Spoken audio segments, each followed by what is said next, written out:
ಸಚಿವ ಸಂಪುಟ ಉಪಸಮಿತಿಯ ಸಭೆ ಮುಕ್ತಾಯ ಆಗಿದೆ. ಭಾರತ ಜೋಡೋ ಯುವ ಕ್ಲಬ್ ರಚನೆಗೆ ಸಂಪುಟ ಅಸ್ತು ನೀಡಿದೆ. ಅಧಿಕಾರಿಗಳಿಗೆ ಈಗ ಸೂಚನೆಯನ್ನು ಕೊಟ್ಟಿದ್ದಾರೆ ಸಿಎಂ ಡಿಕೆ ಶಿವಕುಮಾರ್.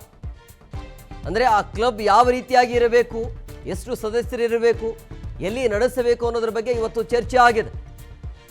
ಹಾಗಾಗಿ ಇದರ ಬಗ್ಗೆ ಮತ್ತಷ್ಟು ತೀವ್ರಗತಿಯಲ್ಲಿ ಆಗಬೇಕು ಅನ್ನುವಂಥ ನಿಟ್ಟಿನಲ್ಲಿ ಯಾವಾಗಿನಿಂದ ಶುರು ಮಾಡಬೇಕು ಅನ್ನೋದ್ರ ಬಗ್ಗೆಯೂ ಕೂಡ ವರದಿ ಸಿದ್ಧ ಆಗಬೇಕಾಗತ್ತೆ.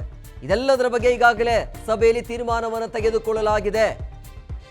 ಸಭೆಯಲ್ಲಿ ಅಧಿಕಾರಿಗಳಿಗೆ ಸೂಚನೆಯನ್ನು ಕೊಟ್ಟಿದ್ದಾರೆ ಸಿಎಂ ಡಿಕೆ. 10,000 ಕ್ಲಬ್ಗಳಿಗೆ ವಾರ್ಷಿಕವಾಗಿ 10 ಲಕ್ಷ ಅನುದಾನದ ಬಗ್ಗೆ ಚರ್ಚೆ ಆಗಬೇಕು ಅನ್ನೋದು.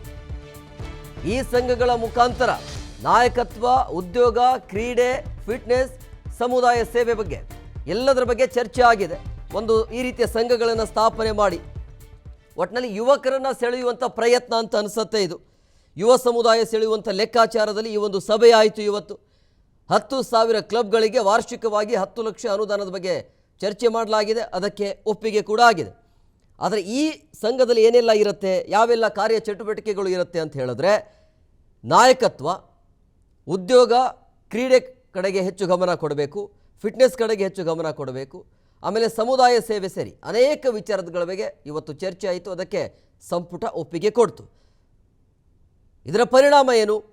ಈ ಮುಖಾಂತರ ಯುವ ಸಮುದಾಯವನ್ನು ಸೆಳೆಯುವಂಥ ಲೆಕ್ಕಾಚಾರ. ಯಾಕಂದರೆ ಇತ್ತೀಚೆಗೆ ಜೆನ್ಜಿಯ ಹೋರಾಟ, ಅವರ ವಿಚಾರಧಾರೆಗಳು ಏನಿದ್ದಾವೆ ಅನ್ನೋದು ಗೊತ್ತಾಗಬೇಕಲ್ಲ.